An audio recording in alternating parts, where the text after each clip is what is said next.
আমাদের স্টুডিওতে চলে এসেছে Redmi Note 9 Pro।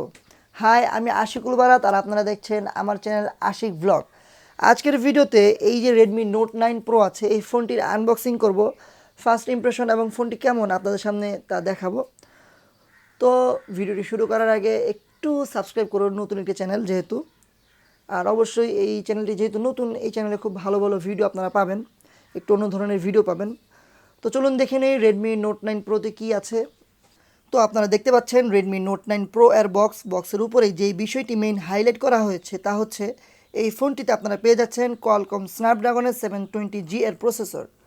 বক্সের অন্য পাশে এই ফোনটির যে হাইলাইটেড ফিচারগুলো আছে সেগুলো দেওয়া আছে, যেমন এই ফোনটিতে পাচ্ছেন Snapdragon 720G এর প্রসেসর, 48 মেগাপিক্সেলের AI কোয়াড ক্যামেরা এবং 16 মেগাপিক্সেলের ইন ডিসপ্লে সেলফি ক্যামেরা। এছাড়াও পাচ্ছেন dot display full HD plus রেজুলেশনের ডিসপ্লে, যেখানে আবার পাচ্ছেন কর্নিং গোরিলা গ্লাস 5 প্রোটেকশন এবং ফ্রন্ট এবং ব্যাক দুই পাশে কিন্তু এই প্রোটেকশনটা পেয়ে যাচ্ছেন। আর এই ফোনটির অন্যতম চমক হচ্ছে এই ফোনটিতে আপনারা পেয়ে যাচ্ছেন 5020 mAh এর বিশাল ব্যাটারি। ফোনটির পিছনে পাচ্ছেন 48, 8, 5 এবং 2 মেগাপিক্সেলের 4টি ক্যামেরা। আর আমরা রিভিউর জন্য এর হোয়াইট কালারের প্রোডাক্টটা পেয়েছি। তো বক্সটি খোলা যাক। বক্সটি খুললেই বরাবরের মতো ভিতরে পাচ্ছেন আরও একটি বক্স, যেখানে পাচ্ছেন একটি সিম ইজেক্টর পিন, একটি ইউজার ম্যানুয়াল এবং একটি ট্রান্সপারেন্ট ব্যাক কভার। এর নিচেই থাকছে মূল ডিভাইসটি। তো ফোনটি ওপেন করা যাক।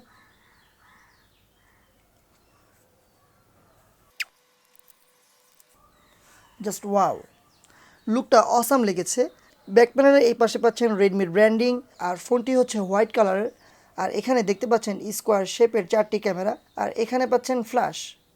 ফোনটির নিচের দিকে পাচ্ছেন type C charging port, speaker এবং হেডফোন জ্যাক।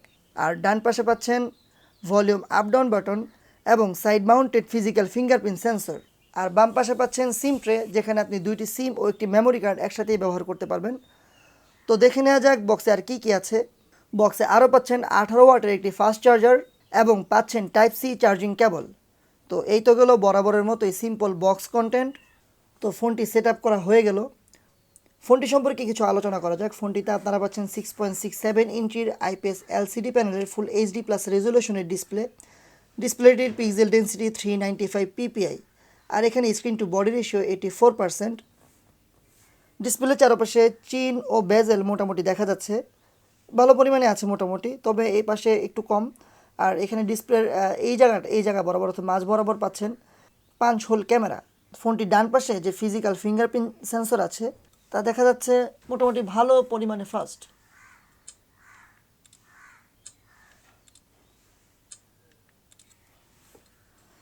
ডিজাইন নিয়ে বলতে গেলে ফোনটির ডিজাইন অনেক ভালো লেগেছে, হাতে নিয়ে প্রিমিয়াম ফিল পাওয়া যাচ্ছে।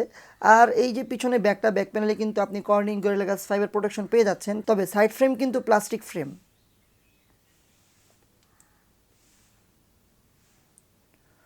তো ওভারঅল ডিসপ্লে এবং ডিজাইন খারাপ লাগেনি, মোটামুটি ভালো লেগেছে।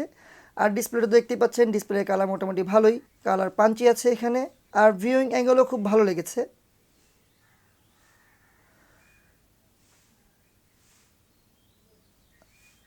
একটা আপডেট চলে এসেছে অলরেডি। ফোনটিতে সফটওয়্যার হিসেবে পাচ্ছেন MIUI 11 বেসড অ্যান্ড্রয়েড 10। আর এতে প্রসেসর হিসেবে ব্যবহার করা হয়েছে স্ন্যাপড্রাগনের 720G এর প্রসেসর। এই প্রসেসরটি কিন্তু মূলত একটি গেমিং প্রসেসর। এই ফোনটির গেমিং রিভিউ সহ ফুল ইনডেপথ রিভিউ কিন্তু চলে আসবে আমাদের চ্যানেল তরল প্রযুক্তিতে।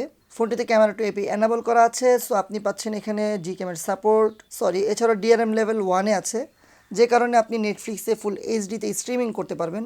আর এই ফোনটির অন্তত বেঞ্চমার্ক স্কোর 2,78,000-এর উপরে। সেটিংস থেকে দেখে নেওয়া যাক এখানে কী কী অপশন আছে। ডিসপ্লেতে পেয়ে যাচ্ছেন ডার্ক মোডের অপশন। ডার্ক মোডটা আমার কাছে চমৎকার লেগেছে। একটু ক্যামেরা ইউআইতে দেখে নেওয়া যাক ক্যামেরা ইউআইতে কী পাচ্ছেন। এটা হচ্ছে ক্যামেরা ইউআই। এই ফোনটির পিছনে পাচ্ছেন মোট 4টি ক্যামেরা। একটি হচ্ছে স্যামসাংয়ের আইসোসেল ব্রাইট GM2 এর সেন্সর।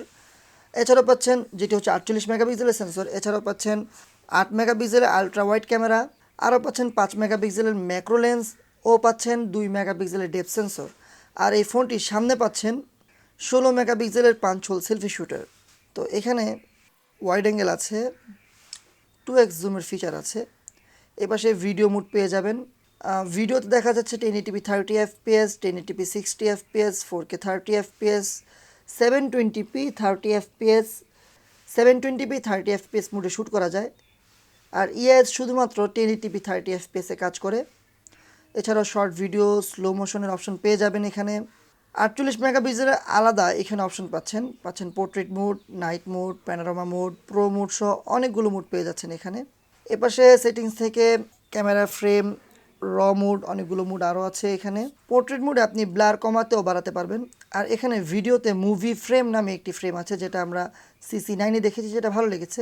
এছাড়াও ম্যাক্রো লেন্স দিয়ে শ্যুট করা যাবে, যেটা অবশ্যই ভালো লেগেছে, সম্পূর্ণ মুভির মতো, জাস্ট ভালো লেগেছে এই জিনিসটা।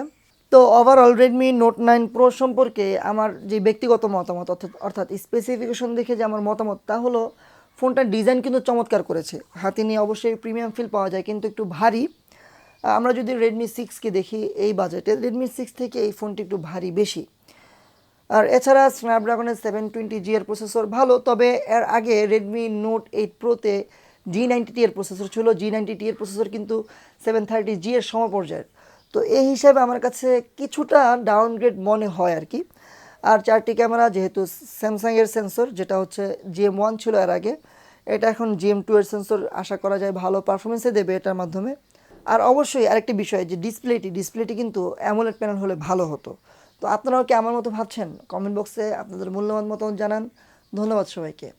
আর আপনারা যদি এই ধরনের ভিডিও আরও দেখতে চান, তাহলে অবশ্যই আশিক ব্লগ এই চ্যানেলটি সাবস্ক্রাইব করতে ভুলবেন না।